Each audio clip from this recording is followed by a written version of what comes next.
এ যার যার হাতে খাচ্ছে, ওই রেতে কলকেতে গিয়ে রাত কাটাচ্ছে।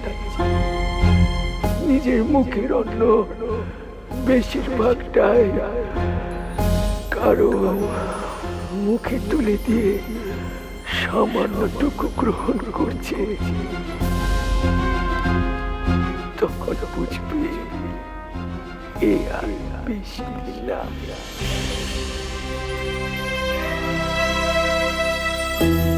ও খুড়ি, খুড়ি গো, পায়ে খুব ব্যথা করছে।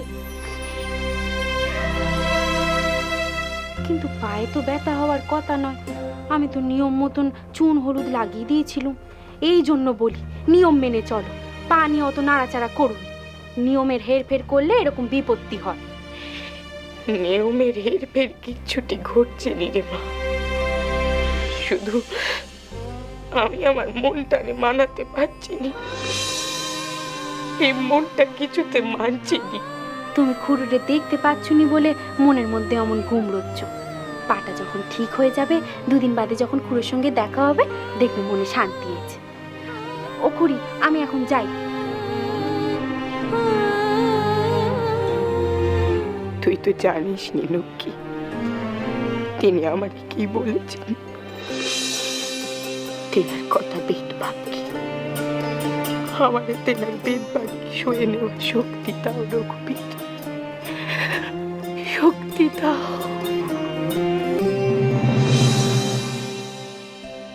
বুড়ো গোপাল দাদা, মা তো এখন আমাদের জন্য রান্না করতে পারছেন না। তোমাকে একা হাতে সব সামলাতে হচ্ছে। তোমার অসুবিধা হচ্ছে না তো? না রাখাল ভাই, অসুবিধা হবে কেন? মা আমাদের রান্না করে খাইয়ে খাইয়ে আমাদের জিভের স্বাদ একেবারে বদলে দিয়েছেন। এখন আমার হাতের রান্না কি আর তোমাদের ভালো লাগছে? আমার নিজের জিভেই বিস্বাদ লাগছে, আর তোমাদের কথা কি বলবো। লক্ষ্মী দিদি একা হাতে সব সামলাচ্ছেন, আবার তোমাকেও হাতে হাতে সব এগিয়ে দিচ্ছেন। তিনিও অসুবিধাতে পড়েছেন। তুমি বাজারে গিয়ে সব দেখে দেখে নিয়ে আসছো, সেগুলোকে ধোয়া, কুটোনো, রান্না বসানো, আর এতগুলো লোকের রান্না এ তো সহজ কথা নয়। তোমরা এসব নিয়ে কিচ্ছু ভেবো না তো। তোমাকে যে একটু আমরা সাহায্য করব, সেটাও করতে পারছি না গো। তা কেন ভাই, শ্যামপুকুরের বাড়িতে তো আমি নিজেই সব করতাম, এখানেও করছি। মা চাইলেন না আমি আর রান্না করি, সেই জন্য রান্নাঘর থেকে আমি আমার হাত তুলে নিয়েছি। সুরেন দাদা, রাম দাদা, এদের যে বলবো একটা রান্নার লোক পাঠাতে, সেটা বলতেও কেমন সংকোচ বোধ হচ্ছে। আসলে সব খরচ বইছেন তো, তার উপর যদি একজন রান্নার লোকের কথা বলা হয়, সেটা আবদার হয়ে যায়। যোগিন ভাই, রাখাল ভাই, কারোর থেকে কিচ্ছু চাইতে হবে না, আমি আছি তো। কে কে ওখানে? কে আপনি? কি চাই? এখানে কি করছেন?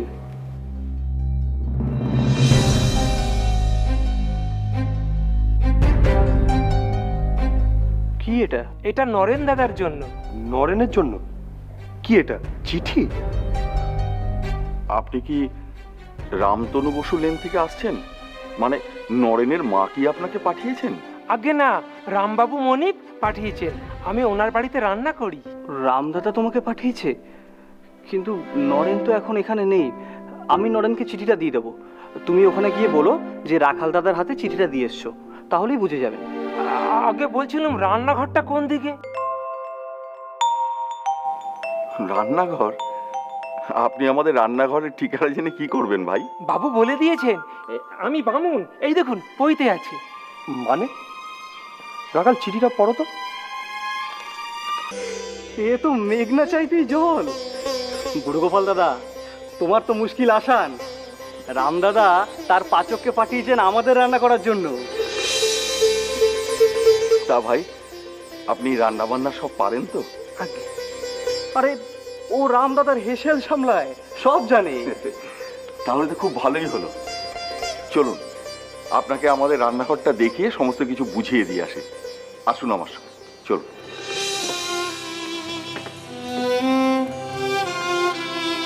ঠাকুর বলেন না, যে খায় চিনি তারে যোগায় চিনতে মুনি।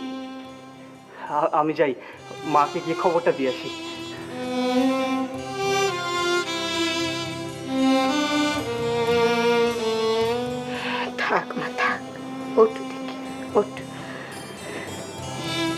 কতদিন বাদে তোমারে দেখে আমার মনটার ভেতর যে কি হালাত হচ্ছে মা। হলো কি অন ড্যাব ড্যাব করে তাকিয়ে রয়েছিস যে? এই দেখ, এ হলো কি আমার গোলাপ মেয়ে। ও গোলাপ, বুঝেছি মা, এই হলো গে তোমার নয়নমণি লক্ষ্মীমণি। নয়নমণি আমি না তুমি, আমি বুঝতে পারছি। খুন তোমারে দেখে যা করছে মনে হচ্ছে আমি আর তার নয়নমণি নাই, তুমি সেখানে ঠাই পেয়েছো। তুমি থাকতে সে ভাগ্যি এই গোলাপ বামনির হবে নিকু লক্ষ্মীমণি। দেখো দেখিনি এই দুই মেয়ের কাণ্ড। ও গোলাপ, হঠাৎ করে এখানে একে এলিছে বড়? ওমা, আসবার কথা অনেক দিন ধরেই চলছে। আমি ভালো থাকি তো যোগিনের শরীর ভালো থাকে না, আবার সে ভালো হয় তা আমি বিছানা নি। সে কবে থেকে আসবো আসবো করছি, আসতে আর পাচ্ছি না। তারপর নরেন, সে তো কালকে গিয়ে বলরাম বাবুকে তোমার পা ভাঙার কথা বললো। বলরাম বাবু আমাকে ডেকে বলতে আমি তাই সকাল সকাল চলে এলুম গো মা। ও, নরেন কাল বাগবাজার গেছিল? হ্যাঁ, তার কাছ থেকেই তো বলরাম বাবু তোমার কথা জানতে পারলেন। তা হ্যাঁ মা, তোমার পায়ের ব্যথা এখন কেমনে আছে গো? লক্ষ্মীটা আমার খুব সেবা করছে গো মা। 4 বেলা করে আমার পায়ে ওই চুন হলুদ গরম করে লাগিয়ে দিচ্ছে। ব্যথাটা যে জাকিয়ে বসবে সে পাচ্ছে নি, পালাবার পথ খুঁজছে। মা, হোরা কালে দেখ দেখি, দেখ এসে দেখ। ও দিদি, তুমি কখন এলে? এই তো এলুম গো রাকাল। যাক, তুমি এসেছো ভালো হয়েছে। অবশ্য নরেন আমাকে বলেছিল তুমি এখানে আসতে পারো, তবে তুমি আসাতে লক্ষ্মী দিদির অনেক সুবিধা হবে। সারাদিন চারদিকে এত কাজ একা হাতে সামলাতে লক্ষ্মী দিদি হিমশিম খাচ্ছিল। আমি মোটেও হিমশিম খাচ্ছিলুম নি। আমি হলুম গিয়ে গাঙ্গেরামের মেয়ে, এসব আমার অভ্যেস আছে। বুড়ো দাদার খাটনিটা বেড়েছিল, আমি হাতে হাতে কাজ করতে গিয়ে চোখে মুখে পথ দেখতে পাচ্ছিলাম। এবার দেখতে পাবে। আচ্ছা মা, রামদাদা একজন রান্নার লোক পাঠিয়েছেন। তিনি রামদাদের বাড়ির রান্নাঘরের বামুন দাদা। ও মা, বাড়ির বামুনরে পাঠিয়ে দিল? তাই তো।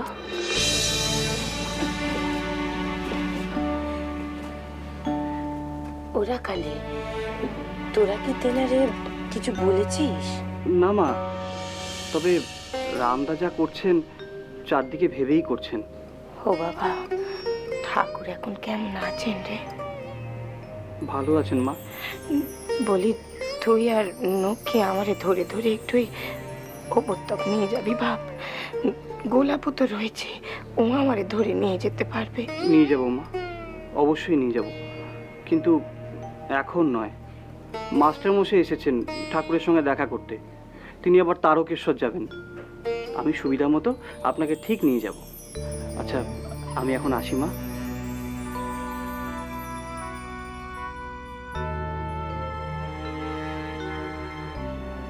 তুমি তারকেশ্বর যাবে কেন? যদি কোনো কাজ হয়। কাজ?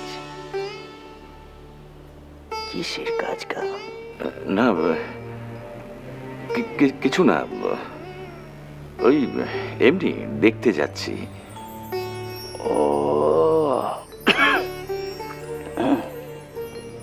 তাহলে তুমিও ওদের দলে নাম লিখিয়েছো? যারা ওরে অবতার বলে তাদের দলে নাম লিখিয়েছো? তাই হ্যাঁ গো মাস্টার, তুমি তো কখনো পাস দিয়েছো।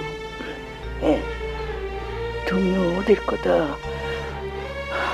বিশ্বাস করো? ওই দেখো না কেন, লরেন তো কখনো পাস দিয়েছে, তাই ওসব বিশ্বাস টিশ্বাস করেনি।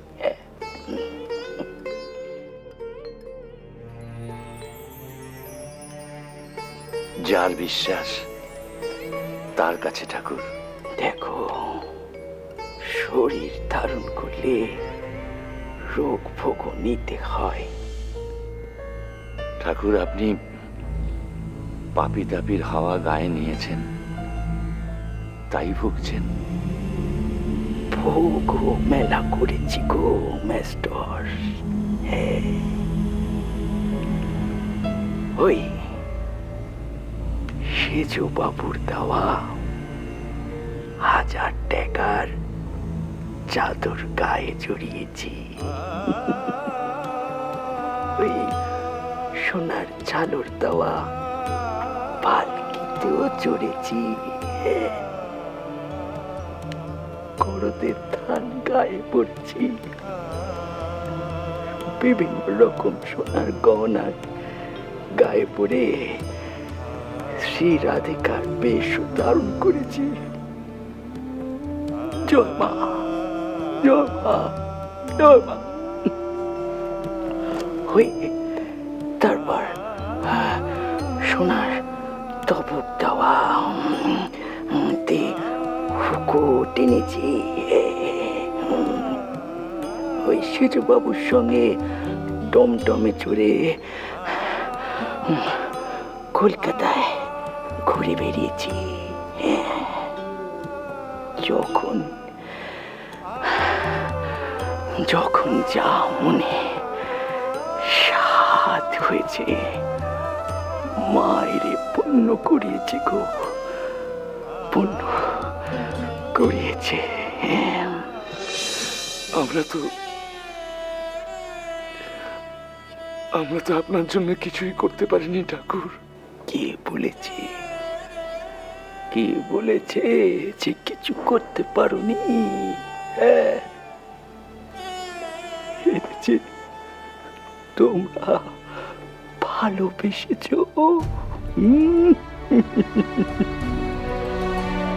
এই যে তারকেশ্বর যাচ্ছ, তা কার জন্যে? এর জন্যই তো।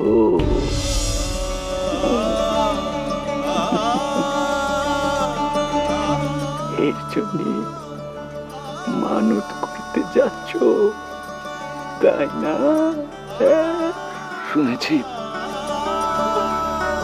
শুনেছি তিনি খুব জাগ্রত।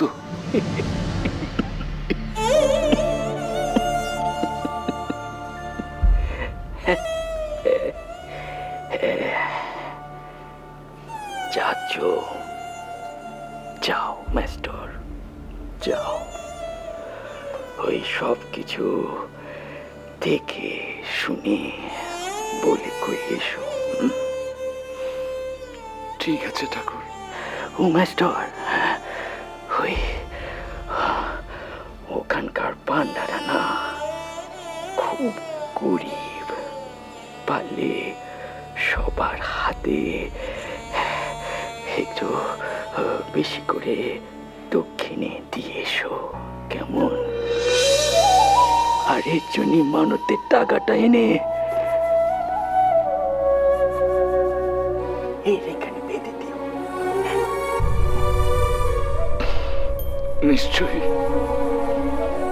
নিশ্চয়ই ঠাকুর।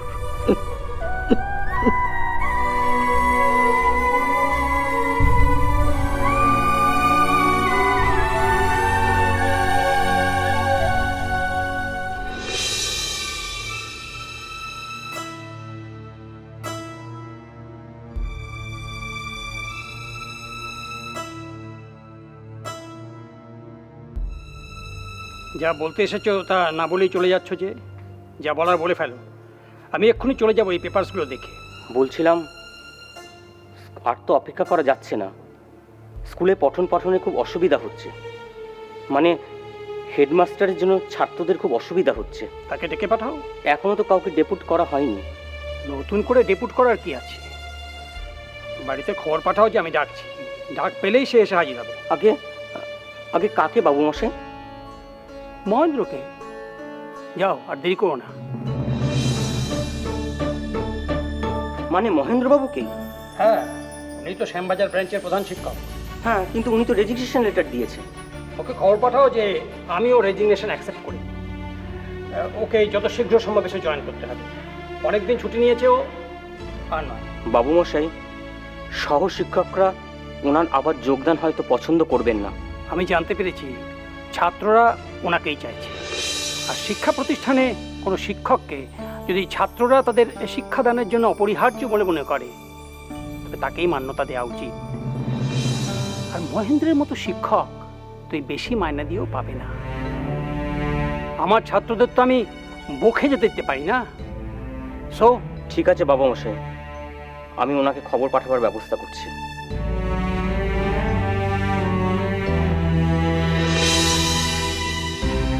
মহিনটাকে দোকানে পাঠিয়েছি, এখনো এলো না কেন?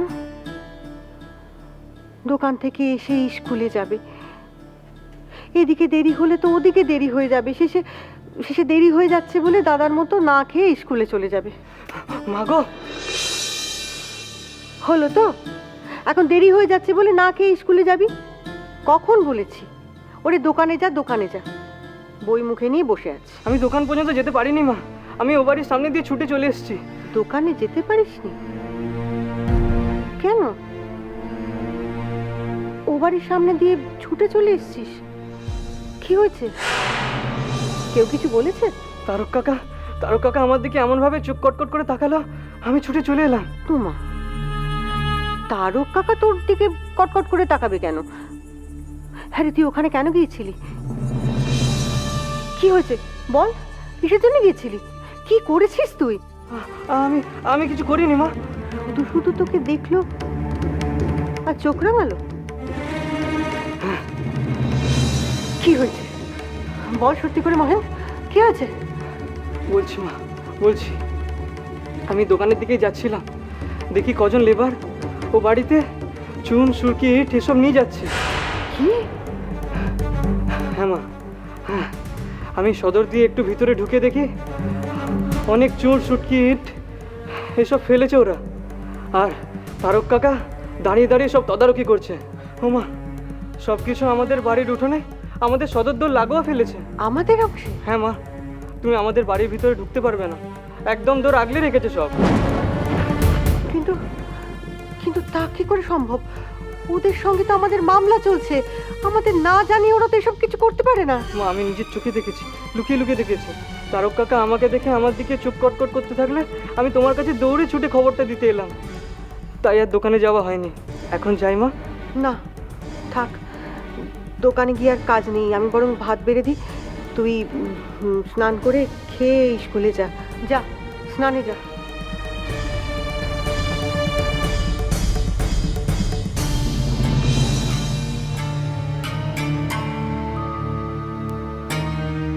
আমাদের বাড়িতে ওরা ইট বালি ফেলছে, কিন্তু কেন? ওরা নিশ্চয়ই আমাকে না জানিয়ে কিছু করতে চাইছে। তো আমি কি করি এখন? কি করি? বিলেটা তো কাশীপুরে ঠাকুরকে নিয়ে ব্যস্ত, আর ওদিকে রাম কাকা কালেজ আর অবসর সময় ঠাকুরকে নিয়ে ব্যস্ত। ওদিকে গৌরমোহন মুখার্জি স্ট্রিটের বাড়িতে ওরা গোপনে গোপনে কি করতে চাইছে আমাকে না জানিয়ে?